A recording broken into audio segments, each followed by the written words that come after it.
3-4 формасын дүйнөдө айтып жүрүшөт азырчы. Баягы таза социалдык ишкерлик, гибрид формасы деп ар кандай айтып жүрүшөт. Анан бир 5ке жакын өзүнүн аныктамасы бар. Социалдык ишкерлик эмне экенинчи. Бирок биз ошо Кыргызстанда дагы өзүбүз талкуулап аныктамасын бергенге аракет кылдык. Анан негизги биз айттык, бул социалдык ишкерлик бул негизги социалдык максатты жана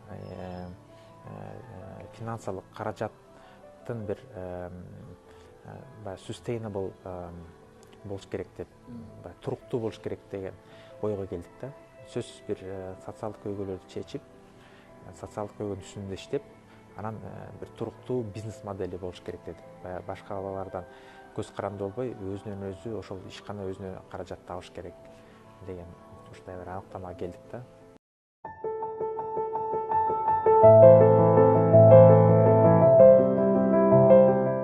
Мурун ошол өзүм бир ишкана ачып, ушундай эмерек өндүрүш ишкана ачып, эмерек Бишкек менен билдеген. Анан ошол жака ушундай бут протез болгон балдарды тарта баштадым да. Анан ошол балдарды аяктан окутуп, жумуш орун түзүп, иштеп, бир 1-2 жыл болуп калгандан кийин social entrepreneurship, социалдык ишкерлик деген терминге туш келдим. Ошондо мага аябай жакты, ушул абдан туура идея экен, концепция туура экен деп. Анан ушуну жайылтып башкаларга да окуткум келди да. Анан 1-2 жылдан кийин Америка Кошмо Штатында, Жапонияда ушундай жакшы кейстерди көрүп калдым. Анан ошондо толук ишендим, бул нерсени Кыргызстанда өнүктүрүп, жайылтып, жаштарды окутуп, ошол эле муктаж болгон группадагы адамдарды окутуп керек экенин ошого өтө толук ишендим. Анан ошентип өзүмдүн пикирлеш адамдарымды, досторумду чогултуп, ошол ишти баштап, азыркы күндө ошо абдан көптөгөн, миңдеген адамдарды окутуп, бир 50-60 ишкана азыр иштеп атат да, чакан ишканалар колдоп, ошо жаштарды аларга ишкерлик окутуп, ошол ишкерлик аркылуу кантип социалдык көйгөйлөрдү чечиш керек, ошол концепцияны, ошол методологияны окутуп, анан биздин уюм ошо чоң ошол Use Action Net деген чоң глобалдык сеть бар. Ошол уюмга биз Борбор Азияда, негизи эле постсовет мамлекеттердин биринчилеринен болуп киргенбиз да.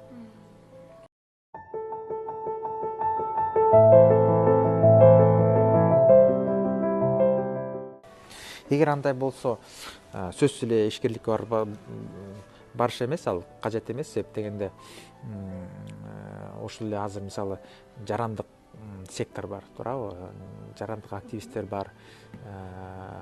Ошондой бир коомдук социалдык иштерге арек болсо болот. Көптөгөн коомдук уюмдар бар, жакшы иштерди аткарып жүрүшөт.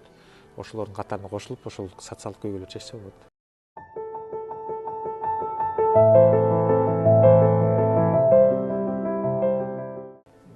Негизи ар бир бизнес бир муктаждыктын, бир социалдык көйгөйдүн негизинде да турат да. Бир коомдо бир талап бар, ошол талап толугу менен канааттандырылбай турганда, ошо бир ишкер өзүнүн идеясы менен чыгып, ошону ошол рынокто болгон муктаждыкты жабат да. Анан эми ар бир адамдын жолу өзү тандайт. Менимче, эгер ишкер болом десе, бир анын эч бир нерсеси жок деп ойлойм, баягы бир кыйынчылыгы. Колуна, бутуна дагы мындай биринчиден колуна бир нерсе келген адам болуш керек. Анан ойлойм, эгер мисалы бир каражат топтойм, бир деңгээлге жетем десе дагы ал дагы өзүнүн колунда. Мисалы күнүгө биз ар кандай ишкерлердин жолун көрүп атабыз. Бирөө бирөөсүнө эч качан окшошпойт. Ар бирөөнүн жолу өзүнүн менен да, өзүнчө. Ошонусу менен кызык да бул чөйрө. Себеп дегенде буга чейин болбогон нерселерди азыр түшсөңөр, азыр жасасаңар болот.